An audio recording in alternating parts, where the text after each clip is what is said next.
Get Rich Education is brought to you by Ridge Lending Group, the Real Asset Investor, and Corporate Direct. Cash flow real estate investors, this is Get Rich Education's Keith Weinhold. Did you know that you can finance up to 35 income properties, all with one lender? Ridge Lending Group specializes in investment property loans, and they do it in almost every U.S. state. Ridge has worked with tens of thousands of real estate investors and homeowners all over the country. They've been doing this for investors for so long that at this point, they've helped more families realize their dreams of becoming real estate investors than any other mortgage lender in the country. To find out more, visit ridgelendinggroup.com.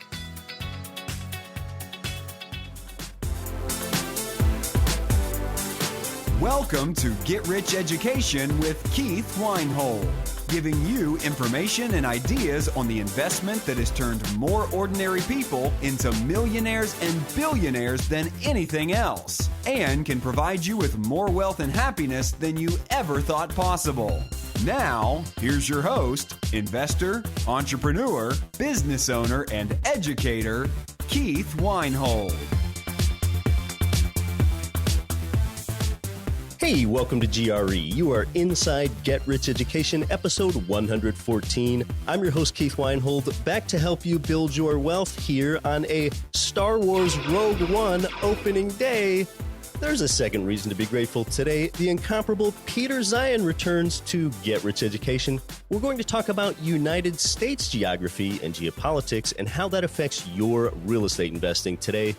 The first time Peter was here on episode 101, we talked more globally. Today, it's U.S.-centric. So we're going to go region by region and state by state across the U.S. as we start in the Northeast and then move south and west. And you'll certainly be like drawing a map inside your head as you're listening, especially later in the show here. This is hugely important stuff to your future as an investor and in real estate investing because the market is more important than the property in real estate investing.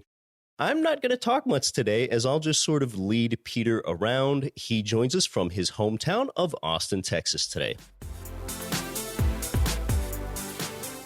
Our guest today is a geopolitical strategist. What does that mean? Well, for one thing, he's a global energy, demographic, and security expert, and his career has ranged from working for the U.S. State Department in Australia to the Washington, D.C. think tank community to helping develop analytical models for Stratfor.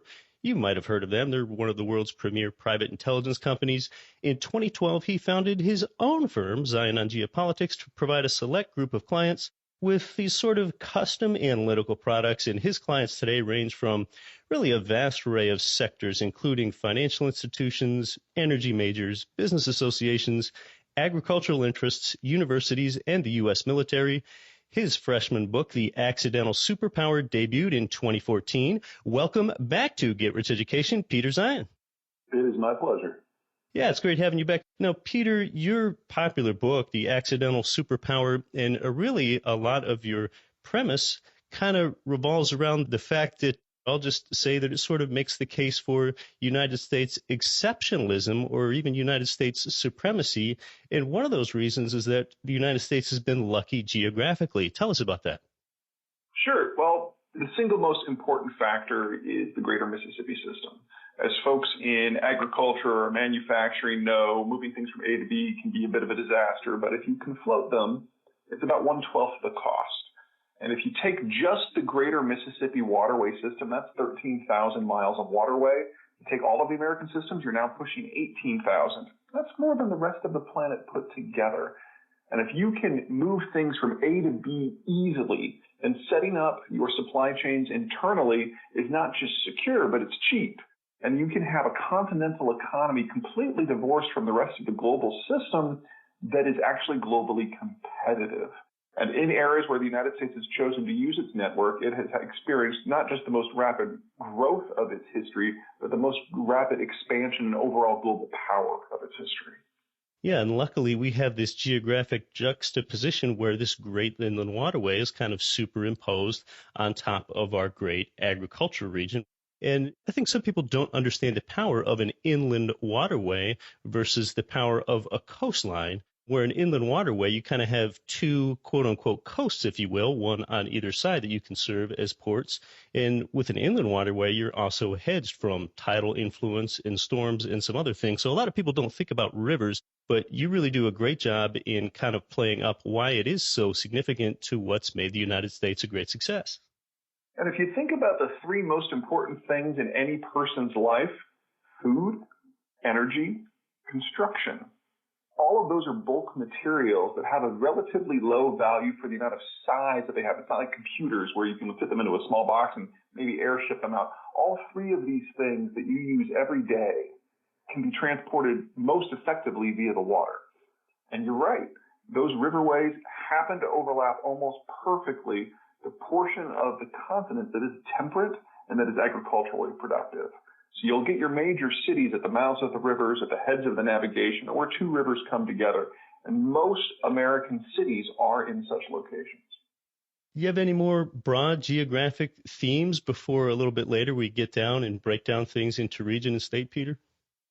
Well, the last big check is that in addition to having this great land and water network, the United States is also pretty isolated from the rest of the planet. To the north is Canada, but it's separated by forests and lakes. To the south is Mexico, but it's separated by mountains and desert. And then ocean moats on both sides. In addition to being the absolute richest chunk of territory on the planet, the territory that comprises the United States is also the most securable. You put those two together, and the United States cannot help but be a global power. Now, besides being lucky geographically, you also contend that the United States has been well positioned and is going to continue to be prosperous because we're lucky demographically. Tell us more. Well, you got to think about how you live your life and how you have lived your life and how your parents lived their lives. People act differently, spend differently, invest differently based on their age. So when you're in your 20s and your 30s, it's primarily about consuming. You're raising kids, you're buying cars and houses and going to college. All of that costs a lot of money, but you're at the low point of your income. So you have to borrow. High growth from all that consumption, and that's most of the economic activity in the modern system, but also very high debt. Your second group, people in their 40s and 50s, the kids are moving out, the house is being paid down, they're probably going to have fewer cars rather than more cars. Consumption has tapered off, but incomes are at the highest of their life. They're both saving for retirement and paying a great deal of taxes. So this is the velocity of money, the investment dollar. This is how the government functions. And then finally, you have your retirees. You can't take the volatility, so they're stepping back from the financial world. All those stocks and bonds that they invested in to prepare for retirement are cashed in steadily and turned into T-bills and cash. In addition, they start drawing from the system in terms of pensions and health care in ways that they've never done before. So you normally have a very small retiree class, a mid-sized mature worker class, and a very large young worker base. And this is traditionally a very inflationary system because you've got a lot of consumers there at the bottom of the demographic period and only a moderate supply of capital providers. So costs of capital are relatively high. It's just an issue of supply and demand. There aren't enough 50-somethings to supply all of the capital that the 20-somethings would like. That's how it's been since time immemorial, really since about the 14th century. But in the last 40 years, things have flipped. In the last 40 years, we have had a baby bust across the entire developed world. And in most countries, there are now more 50-somethings than 40-somethings than 30-somethings than 20-somethings than teenagers than children. And this has completely turned the capital structure on its ear. With all these 50 and 40-somethings, there is a capital surplus globally. All of the people in this age class, these are baby boomers, are investing so much money that they've driven down the rate of return in pretty much anything you can imagine. And if you think back to all the economic bubbles we've had in the last 15 years, you can lay all of those firmly at the feet of the boomer class. So everything from Enron to the brick boom to subprime. It's because the cost of capital has been artificially low. But there's a sunset date on this because all the boomers are about to retire. In fact, we've already been seeing them march into retirement for a decade. And by the time we get to about 2022, the vast majority of them will have taken that plunge. And instead of saving for retirement, they'll be retired. And all of that money ceases flowing into the system, ceases going into high productivity investments. And the generation that's coming up behind them, Generation X, is tiny in comparison. Go down a little bit further, you hit the millennials. High consuming generation, lots of consumption. And so we're going to go from this world where the boomers are providing capital to the Xers, large generation providing capital to a small one, cost of capital are low. And it's just a few short years that flips, and Gen X will providing capital to Gen Y, small generation providing capital to a large one. The cost of capital is going to at least triple. But what's really crazy is that in the United States, our baby boomers actually had kids. That's why the millennial class is so large. But if you look at the rest of the world, that did not happen. So if you think about things like the European financial crisis or the Chinese financial crisis or the Japanese financial crisis, those are happening because these areas are trying to come to terms with their retiring boomer class. But there's no replacement generation coming up. So capital is as cheap as it's going to be, and consumption is as high as it's going to be for at least the next 40 years. U.S.A. doesn't have to deal with that. We've got a 15-year bump where we have to digest the boomer retirement, and then we get more or less back to normal because there's a lot of millennials. Everywhere else, that's not the case. So we're in this weird moment in history right now where the United States is the world's largest financial and largest consuming power. And in just 15 years, the United States will be the world's only financial power and only consuming power. Your demography is your destiny, and people and the migration of people and their consumption patterns just tie in so much to where the prosperous places are going to be and where the prosperous real estate is going to be. And industry and influence changes over time. For example, we're talking about the shale boom a lot more now for the United States than we were 10 to 15 years ago when we were hardly talking about it at all. And that ties into demography as well. I was watching one of your videos on Zeihan.com where you basically stated that a 30-year-old, they drive to work and they drive their kids to soccer practice. A 50-year-old only drives to work, and a 70-year-old doesn't drive to either place. So it's not so much sometimes a question of how much production will we have with the shale oil boom. For example, demographics factor in because really the question is, will we have sufficient consumption as the millennials grow up in sort of this weird time, like you mentioned? Now, Peter, if you're about set, I'd love to just go ahead and talk about region by region and even state by state about the United States and just what economies look to be prosperous and just which places are positioned geopolitically to be more and less prosperous here in the, I guess, near to intermediate term future, if you're ready to do that? Absolutely. You're primarily interested in residential real estate, correct? Yeah, this is mostly through a filter of the residential real estate investor, which place is going to be prosperous and which won't be. Because, of course, when a place is prosperous, that helps out a real estate investor in a few ways at the same time. Number one, of course, that property is most likely to appreciate. Number two, that property is more likely to be occupied when you're an investor and you rent that to somebody else. And then thirdly, your rent income is most likely to increase as well. I agree with you completely. I just want to first go through a couple of other topics that are impinging upon the real estate market that are separate maybe from what you're thinking of, that are more geopolitical in origin. We'll definitely spend a lot of time on the question of who's going to be economically prosperous, but there's a couple of things that I think are front-loading some of the discussion right now. Okay, let's do that. Sure. Right now, we're at a moment where the global trade system is breaking down. You combine that with the global demographic bust and what is probably going to be a major energy crisis in the next few years, although a whole separate topic. And you're already seeing big waves of capital flight flooding out of Japan, China, and the European Union in particular, but really the entire developed and developing world. And there are very few places this capital could go because the capital wants to go to places where rule of law is sacrosanct and where the political culture encourages economic growth. And the entirety of the money tends to go into just a handful of places. In escalating order of size, that's New Zealand, Australia, the United Kingdom, Canada, and the United States. because those are the only places in the world that meet those criteria. And the reason the United Kingdom is third and not second, quite simply, is because of Brexit. There's a lot of uncertainty in the UK now, so it's kind of lost its preeminent center as a money processing facility. When that money comes into Anglo-America, it really only goes into the gateway cities, and there are only 8 of them. Toronto, Montreal, Vancouver in Canada, and in the United States, Santa Monica, San Francisco, Seattle, New York City, and Miami.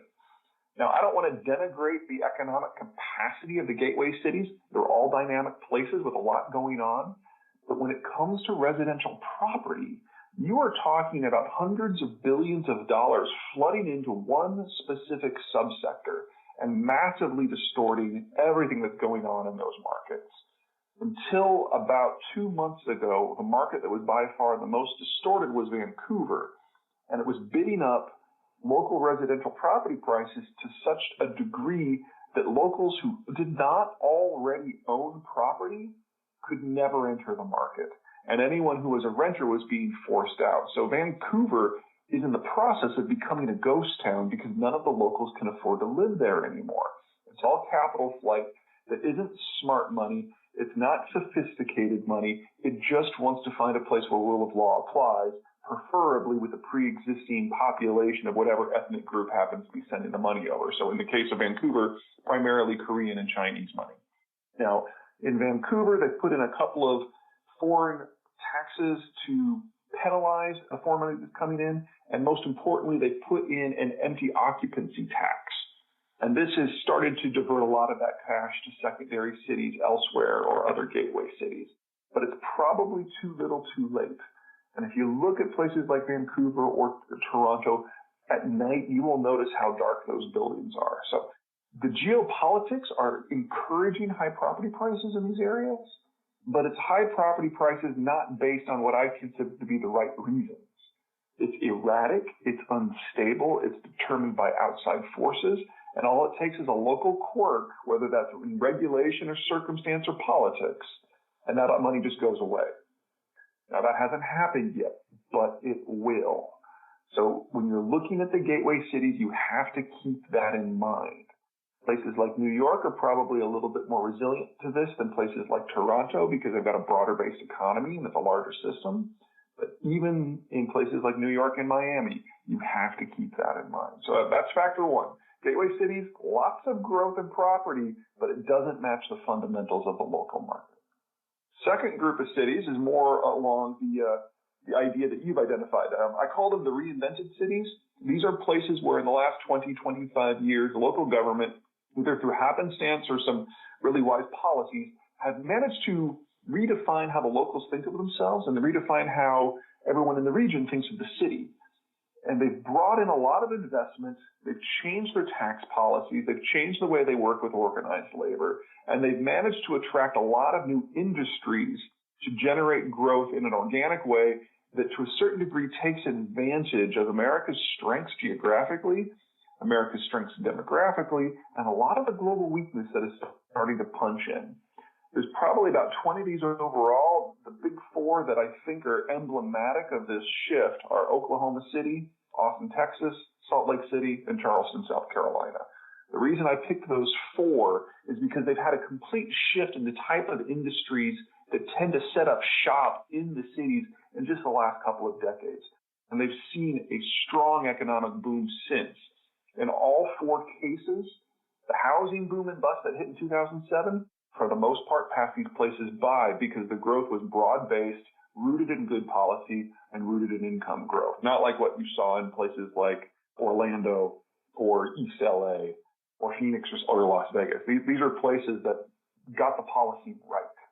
And then the third category are places that maybe aren't growing right now, but I think will. They need a policy change, but they've got good bones, and most importantly, the river cities, so they can take advantage of that transport system. One of the things that's happening globally right now is a breaking down of really sophisticated, hundred-of-step-long supply chains in favor of a much more simplistic system where the production is much closer to the end user. North America has by far been the biggest beneficiary of this trend, and if the river cities can take advantage of that trend, they've got the lowest internal transport costs. So think of places like St. Louis, Savannah, Albany, Memphis, Mobile, Baltimore. All of those places are perfectly positioned at intersections of major natural transport arteries, and in most cases, major artificial transport arteries. So whether it's road, rail, water, or air, these places are very well positioned. Yeah, and a number of these are lower cost of living places, which seems to be a migration trend in the United States, that more people are locating to lower cost of living, more tax-friendly jurisdictions and away from the coasts at times. Exactly, and that really overlays with the demographic question. We've all known for years that the millennials like to take a decade off for some extended adolescence. Well, a couple things to keep in mind. First of all, the youngest millennials graduate from high school in 2018. This generation's grown up. Half of them are in their 30s now. That means that extended adolescence is over. And so this big urge that they all had in their 20s to move to the coast and live in a big city, well, they're now coming face to face with life. A lot of them are discovering that things like mortgages and pregnancy and, dare I say, marriage are now their norm. And this means they are moving out of Boston and San Francisco and Santa Monica and New York and Miami into communities that have lower costs of living where they can, establish adult lives. They're also not nearly as liberal as we thought. Now, in the last two elections for President Obama, the millennials were 4 and 8 years younger. So obviously he pretty much swept that class. This time, with a lot of them in their 30s, that wasn't the case. They're growing up. They're becoming more conservative. They have something to lose. 45% of them voted for Trump. And so they're moving away from those exciting big cities on the coast and into the somewhat, I don't mean this pejoratively, but slightly more boring cities where they can actually have an adult life. And so what I do is I look for cities where these trends overlap to a certain degree. Cities with good policies that have reinvented themselves, river cities where long-term economic potential is very high, and low cost of living but relatively high quality of life, so the millennials are more interested in moving to them.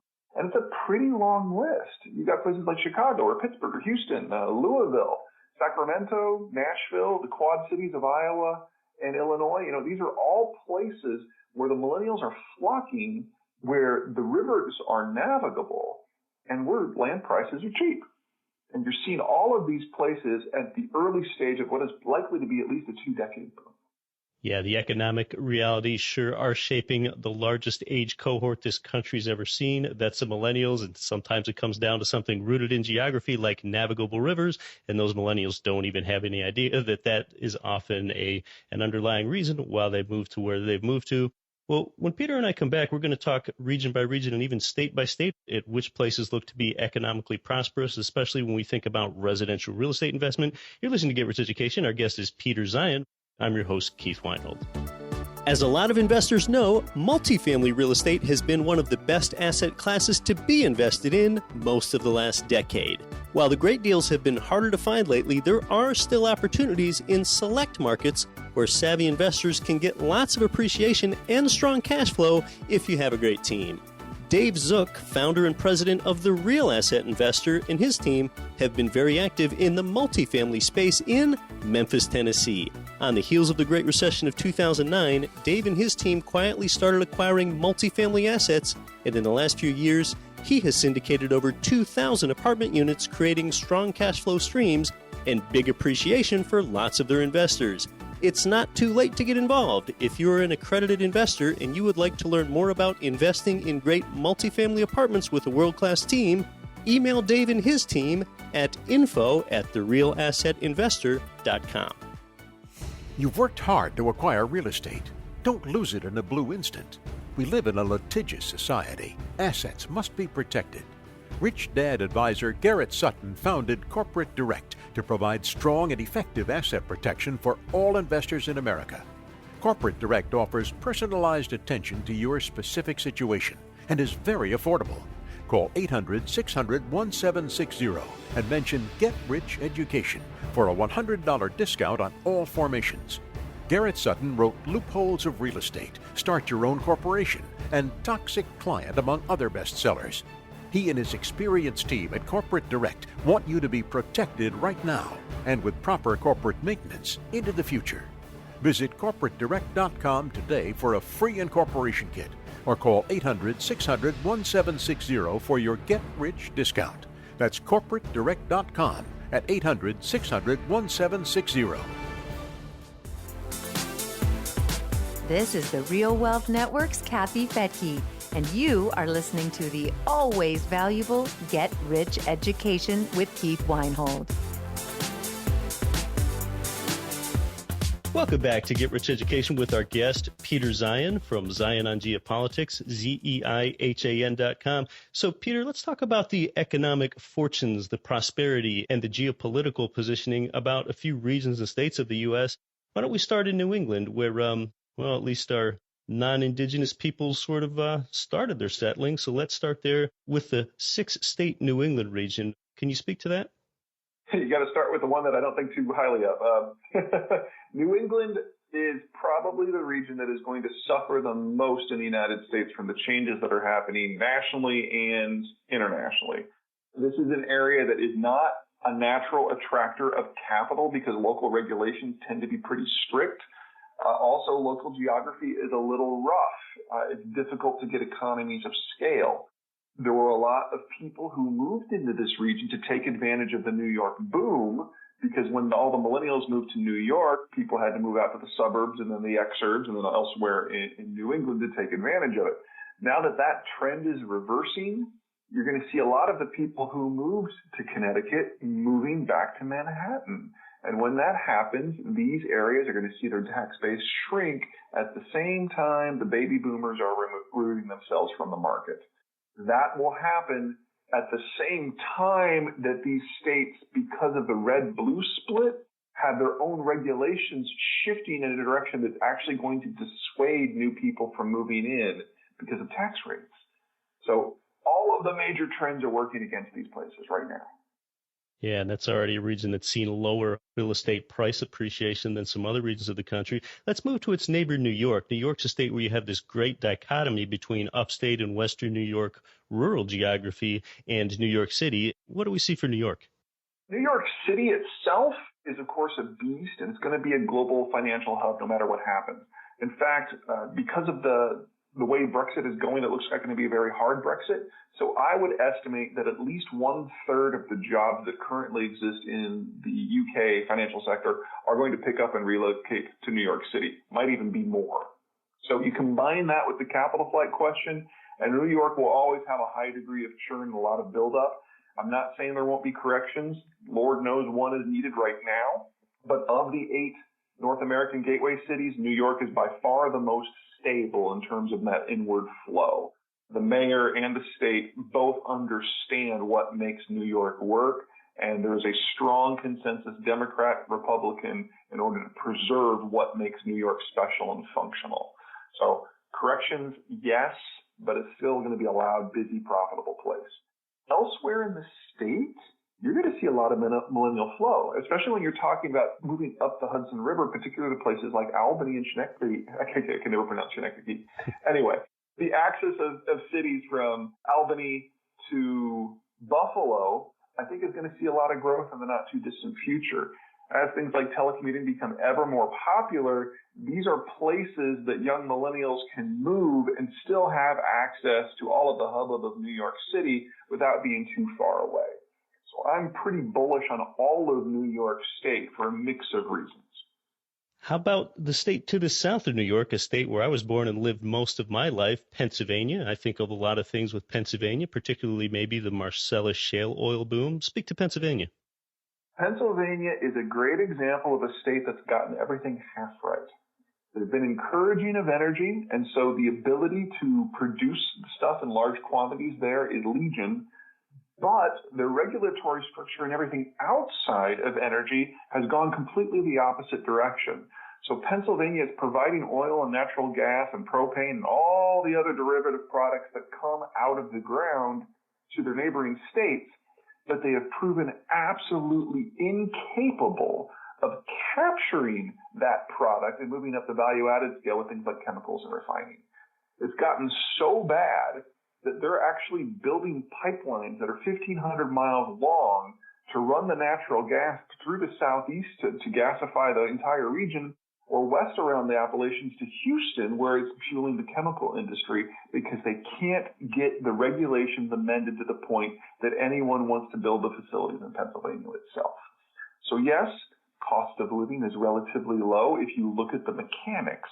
But when you add in the position of organized labor and the regulatory question, Pennsylvania actually has some of the highest costs of living in the country. And until they can spread what they've done in the energy industry to other economic sectors, this is an area that is going to continue to hollow out from an industrial point of view.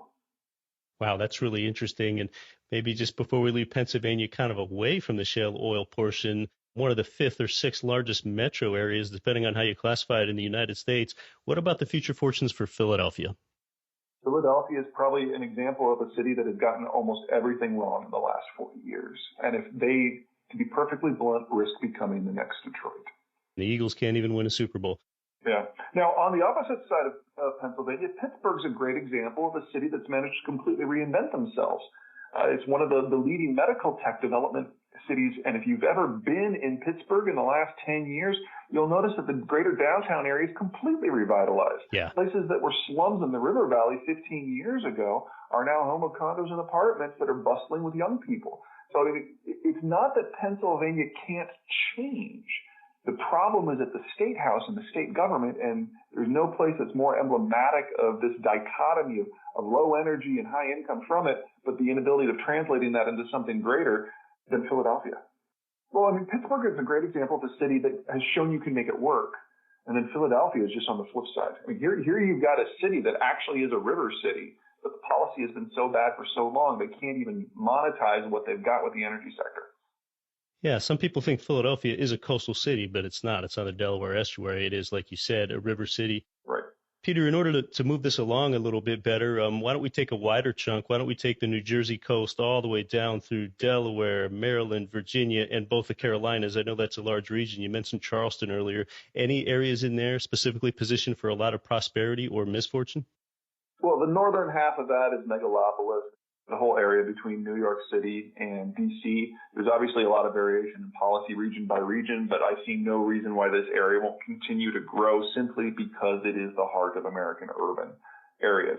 Now, keep in mind, with the Trump presidency, you are not going to see the sort of explosive growth in the greater D.C. area that we have seen for the last 8 years. That is probably going to plateau, might even fall back a little bit. Interesting. So be careful where in places like D.C. that you decide to put down roots, because you're not going to see billions upon billions upon billions of dollars of government investment going into this area like we've seen. And if you look at things like Crystal City, you can already see how urban decay is starting to creep in to a zone that used to be dominated by all these defense contractors and consultants, because the wars have wound up.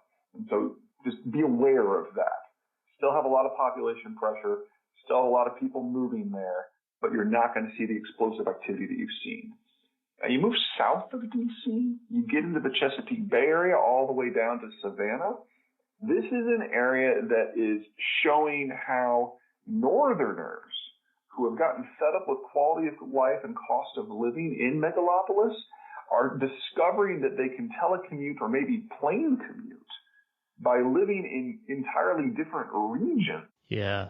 Charleston has not just reinvented themselves as a major city and a major manufacturing hub. You now actually have a community of Wall Street traders that live in New York City for 3 to 4 days a week and then fly home because they'd rather have their kids raised in a place where they can have a backyard. And to a lesser degree, you're seeing that on the North Carolina coast as well. And we're even in the early stages of seeing the economic dynamism of that coast starting to reach upstate into both Carolinas.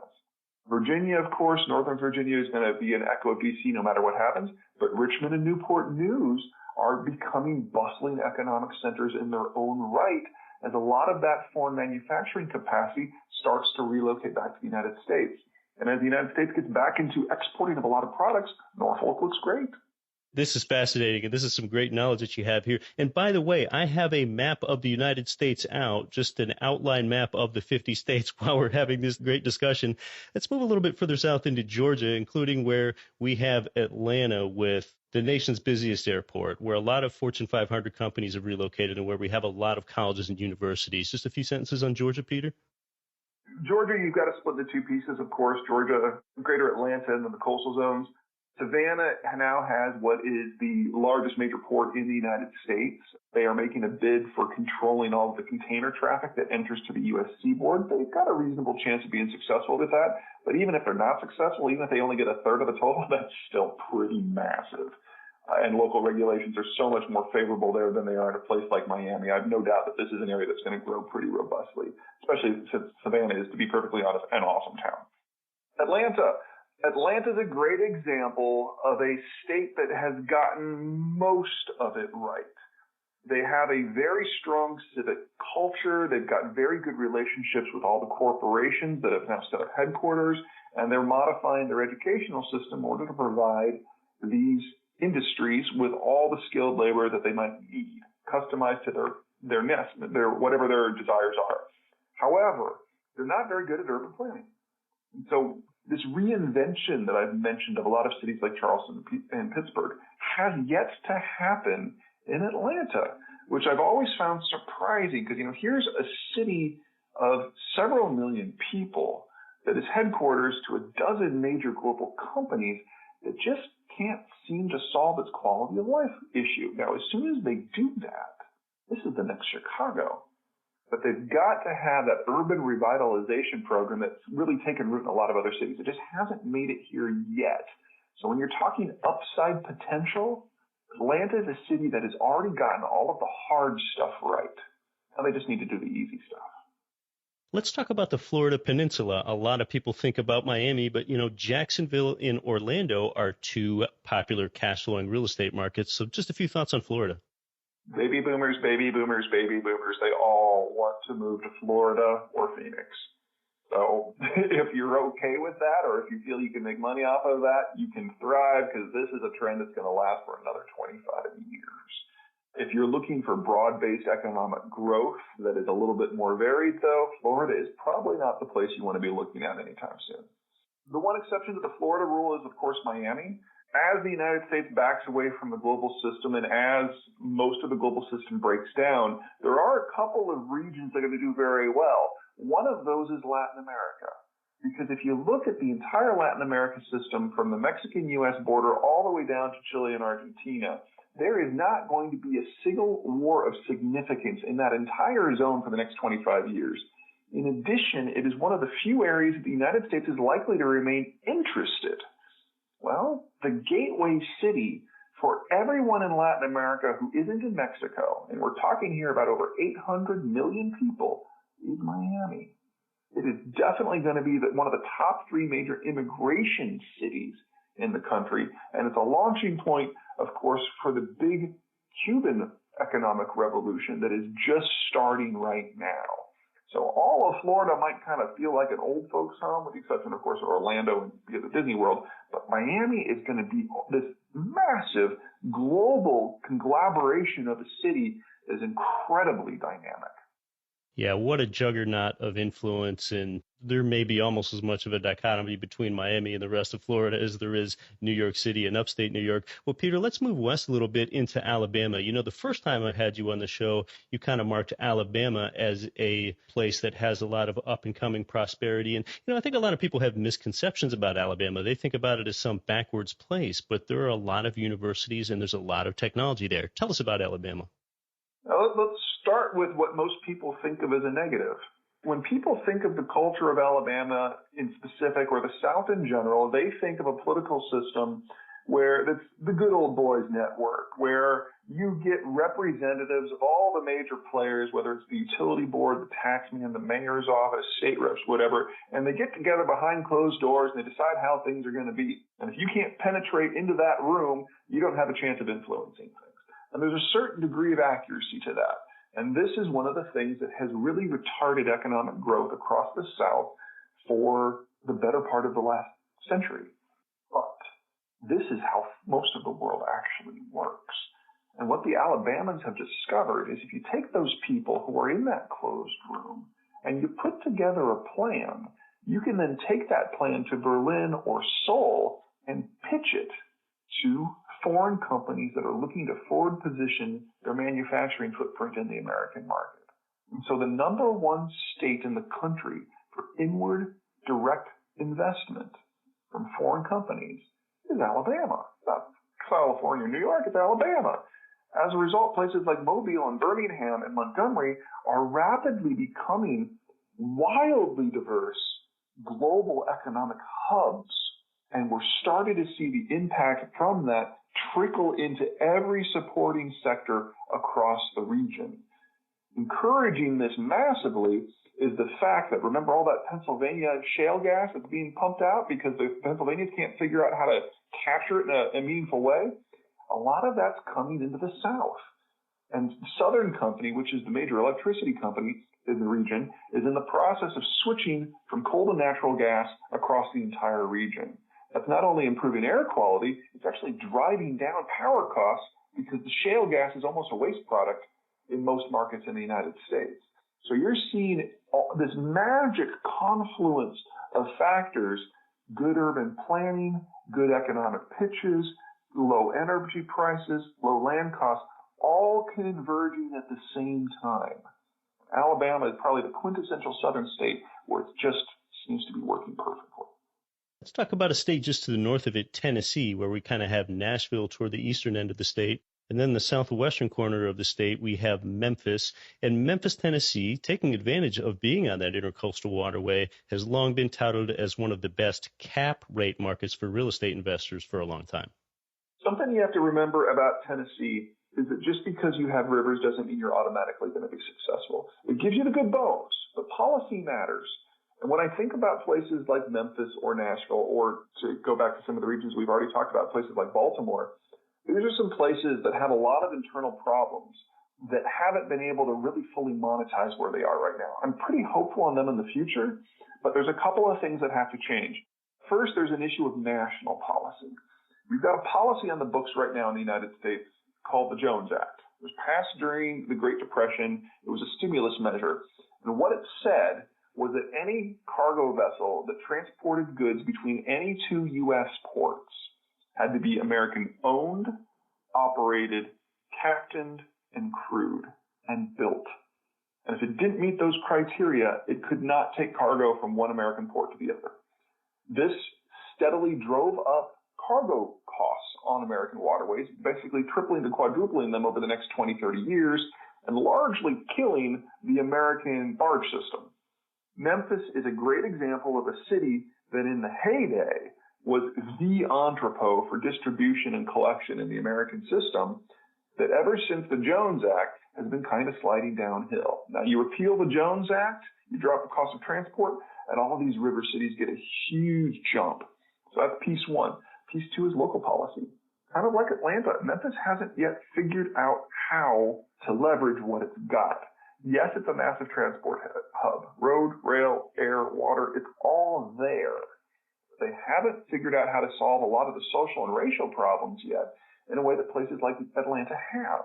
Until they can do that, any growth that you see in places like Memphis are going to be largely dependent on outside factors.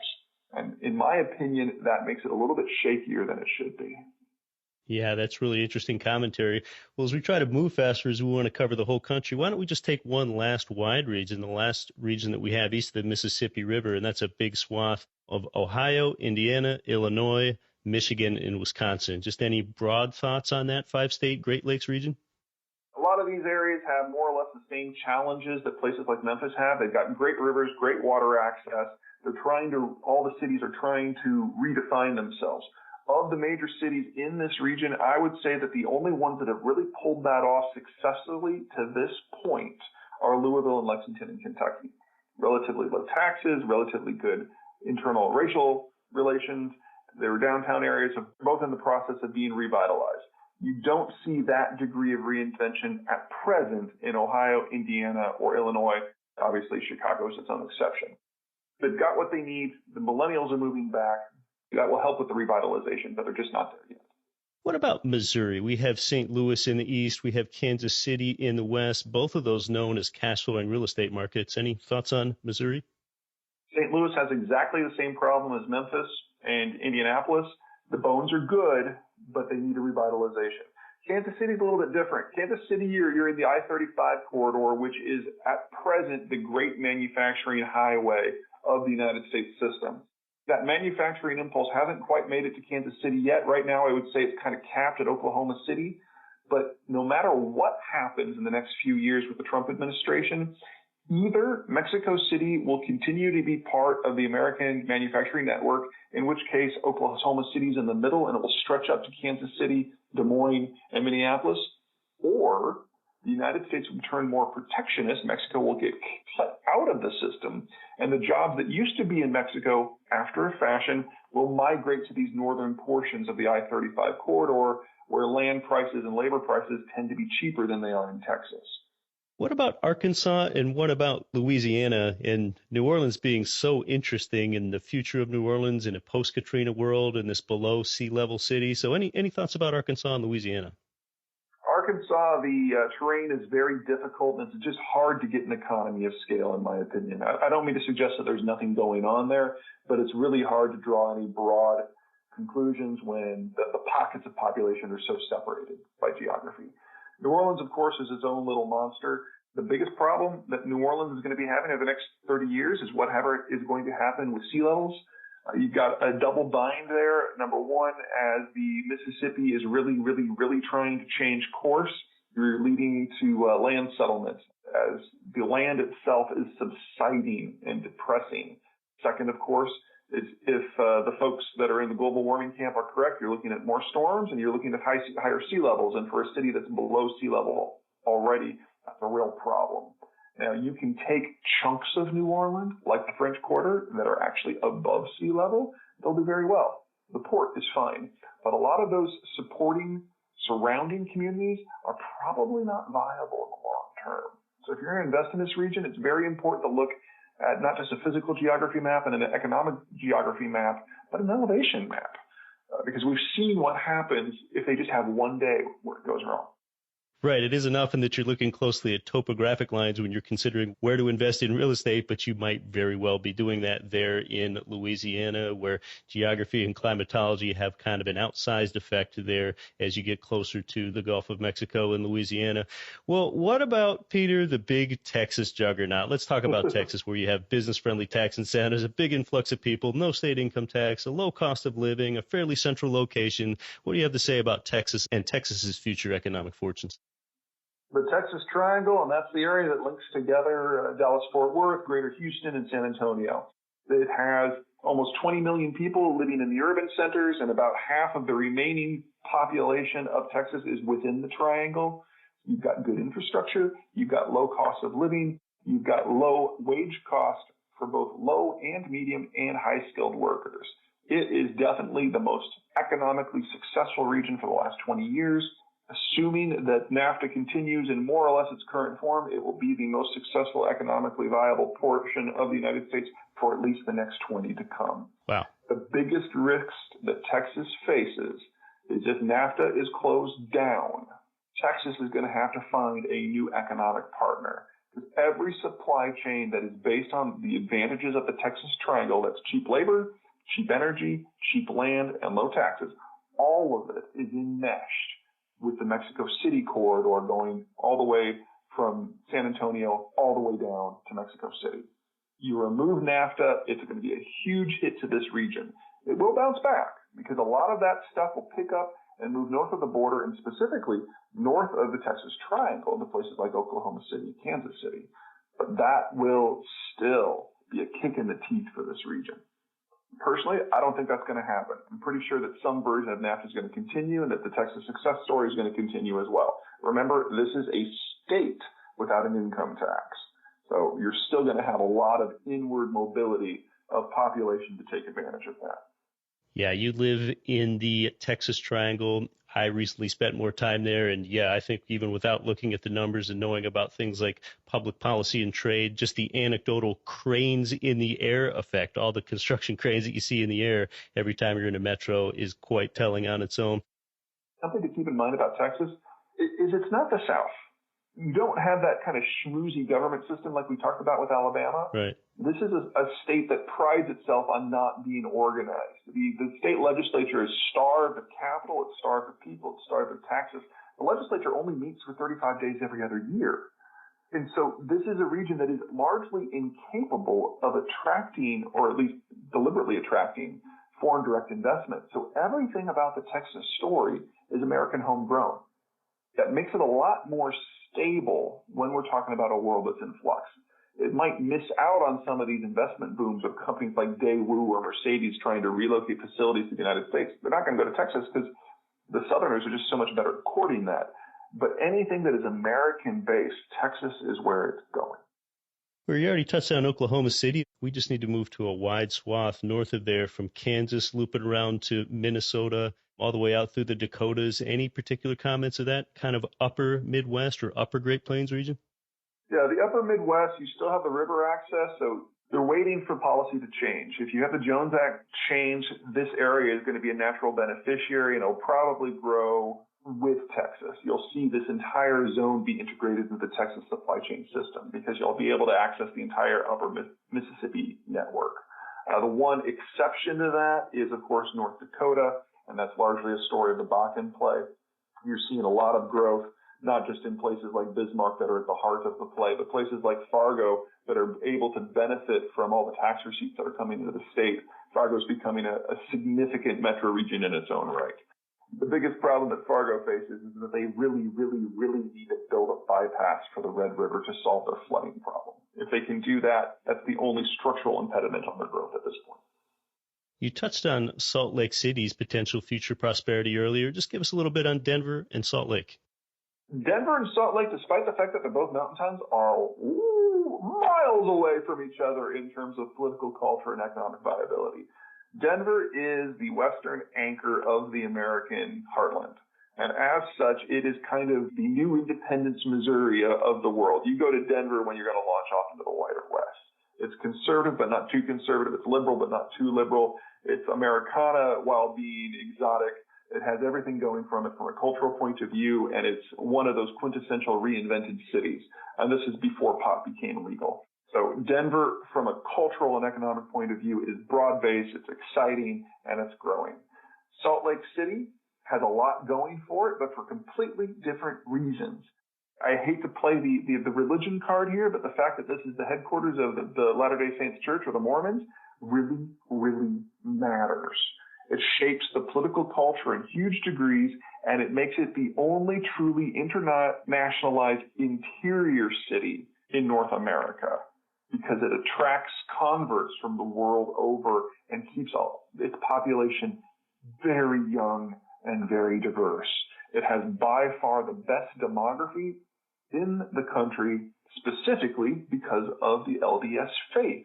People get married very early, on average at age 23. You don't see that in the rest of the country. Millennials, the rest of the country, you're talking 35, 36. And because of that, you have this huge bulk of highly educated people in a socially harmonious area. So anyone who wants to set up a company that requires a lot of high-skilled labor, this is the place you go because of religion. It's kind of backwards from the American experience, but it's proven to be very successful. That's interesting. I've never thought of it that way. The largest truly international interior city in the nation. That's pretty remarkable. Let's move a little bit further southwest into the most arid parts of the Southwest. Let's talk about Nevada and Arizona, where, you just have a lot of trends the past few generations that have caused a great deal of population influx there, like the advent of affordable air conditioning. And like kind of building this island, if you will, in the desert, something that kind of defies or flies in the face of geography is the amazing growth of Las Vegas. And then we have Phoenix and water shortages all through there. So tell us a little bit about Nevada and Arizona. Well, when you're talking Nevada and Arizona, you're largely talking about Las Vegas and Phoenix.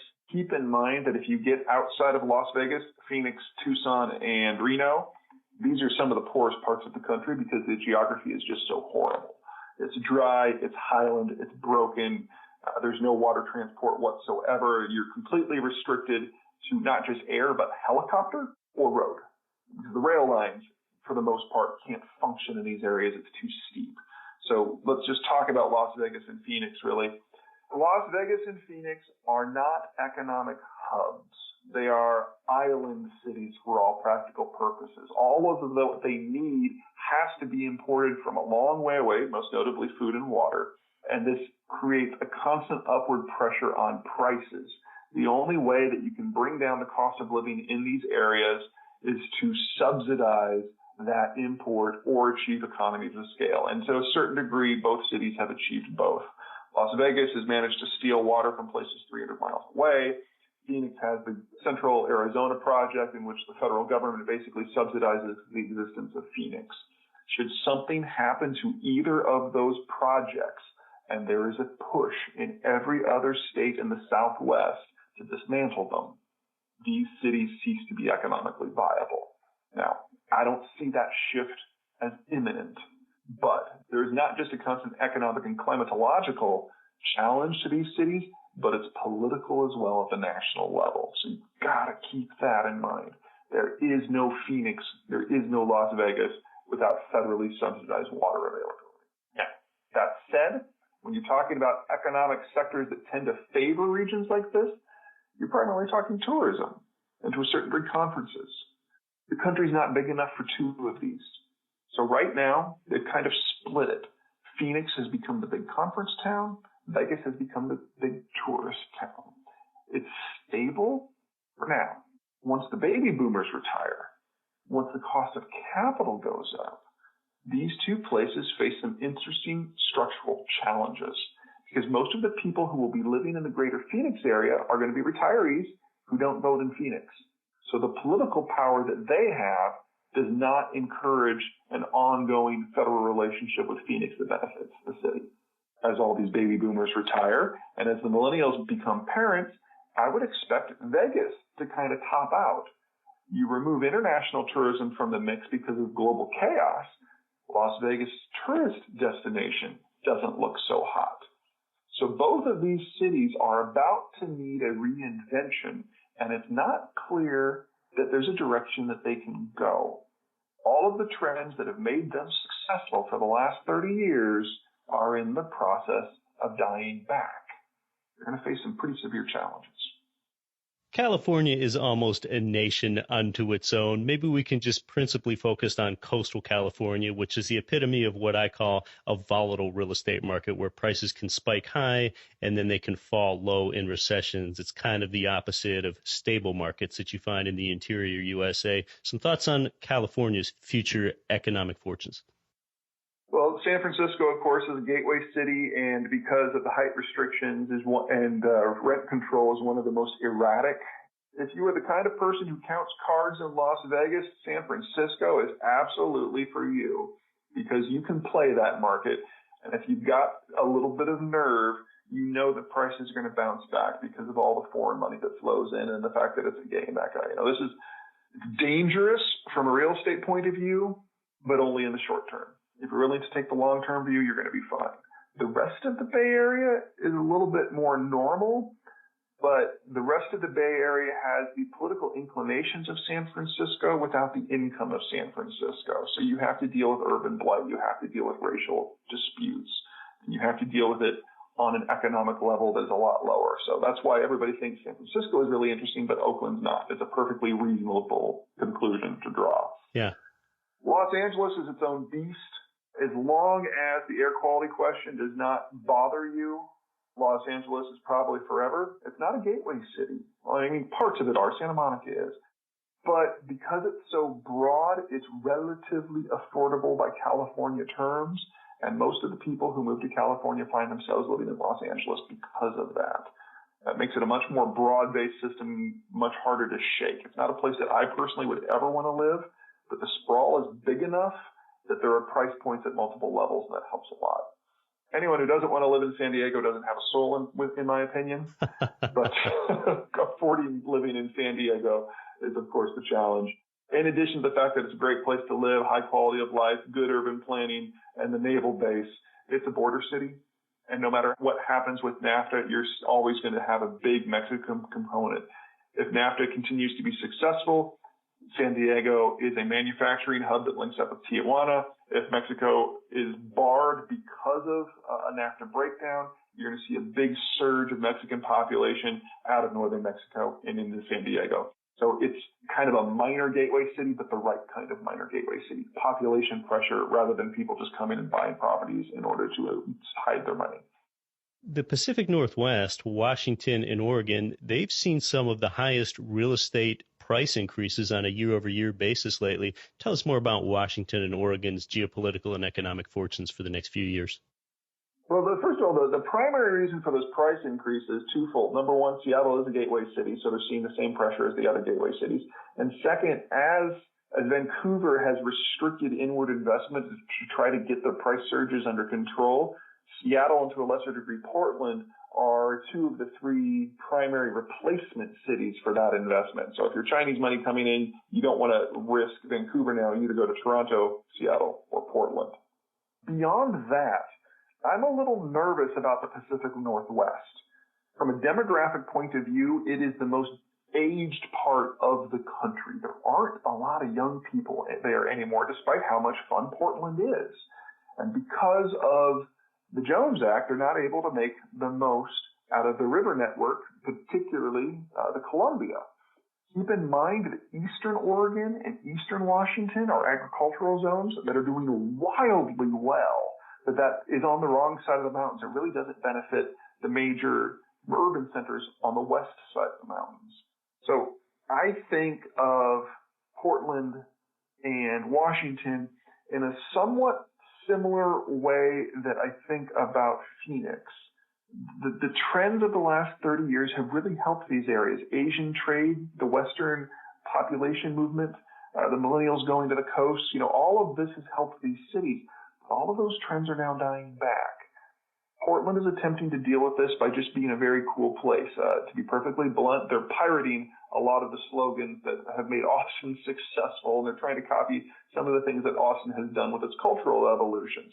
Rude, but it works. Seattle is, of course, a big port, but because of the organized labor problem, you actually see a lot of independent shippers setting up their own shipping facilities to get away from the longshoremen. And that has put a cap on what Seattle and Tacoma can achieve in terms of being transshipment hubs. So it still looks good, but I'm worried, particularly about Seattle. Remember that Seattle is built, for all practical purposes, on an isthmus. That means you're going to be seeing water no matter where you go. That's why the views are so perfect. But it also means you could have the type of labor and real estate inflation that you can see in a place like San Francisco, but as cool as Seattle is, it's no San Francisco.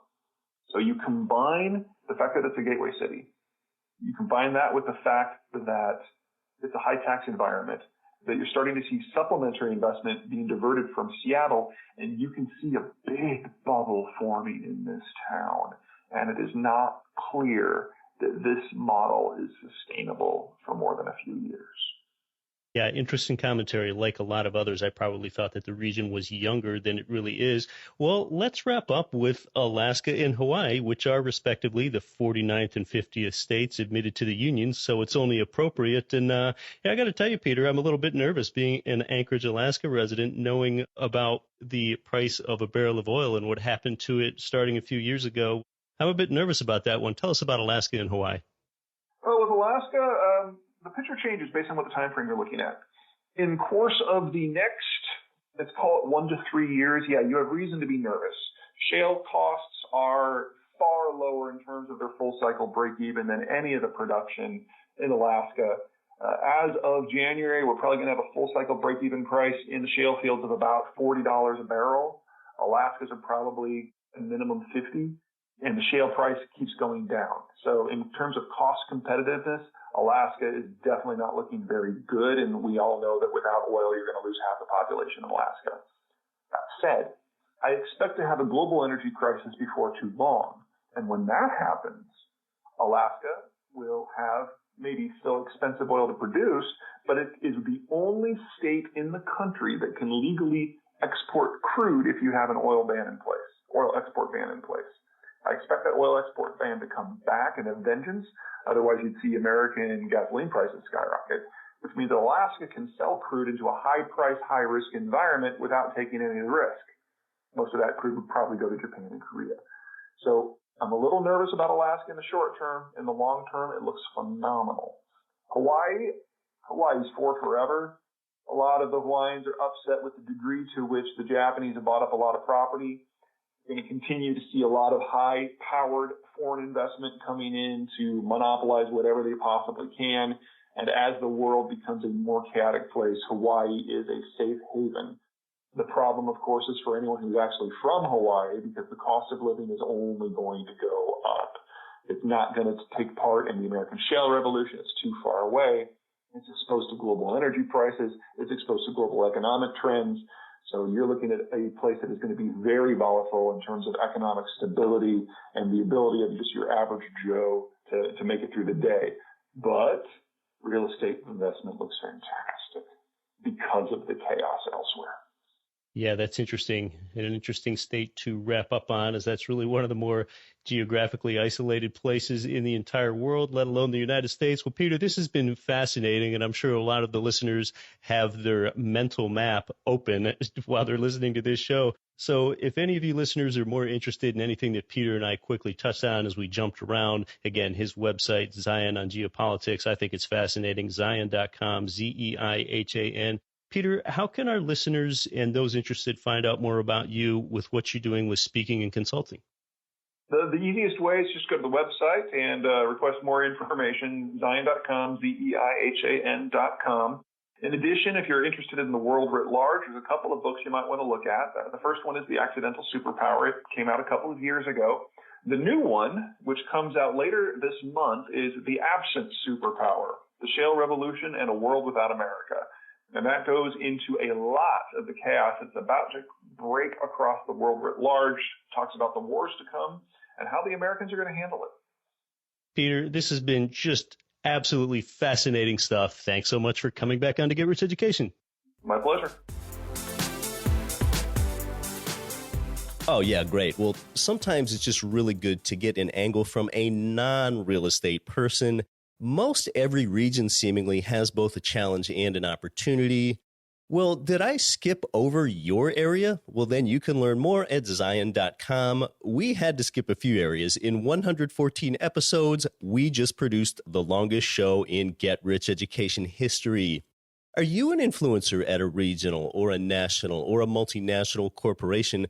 Just think about the value that consulting with Peter would bring when you're considering where your business launches or where your business expands. And thanks for bearing with me today. You might notice that my voice is deeper than usual. I'm sure you can't imagine how I could have a mild cold as an Anchorage resident here in the middle of December. Next week, we're going to talk about would becoming a real estate agent yourself help you land real estate deals? Because, you know, in some states, it's not too difficult to get your real estate license. The week after that, we're going to talk with Tom Wheelwright again about how Donald Trump's tax plan will affect you.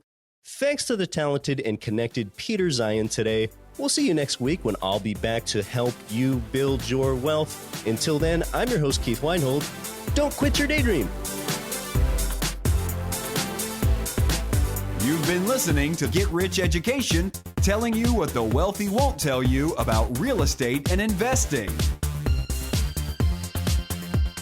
Nothing on this show should be considered specific, personal, or professional advice. Please consult an appropriate tax, legal, real estate, financial, or business professional for individualized advice. Opinions of guests are their own. Information is not guaranteed. All investment strategies have the potential for profit or loss. The host is operating on behalf of Get Rich Education, LLC exclusively.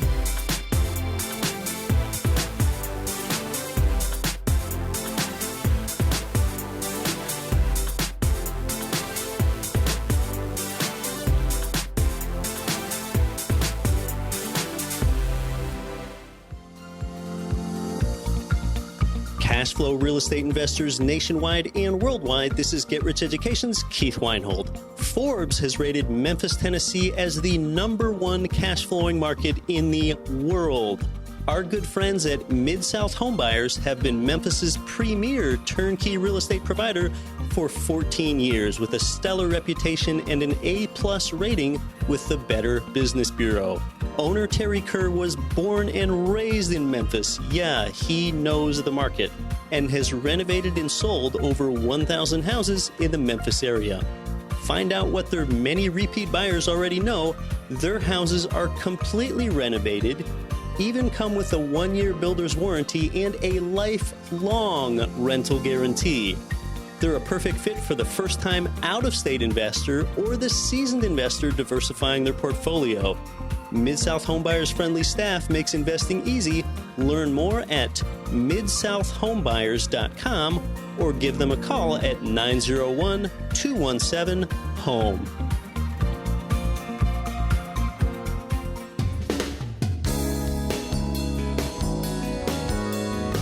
The preceding program was brought to you by your home for wealth building, GetRichEducation.com.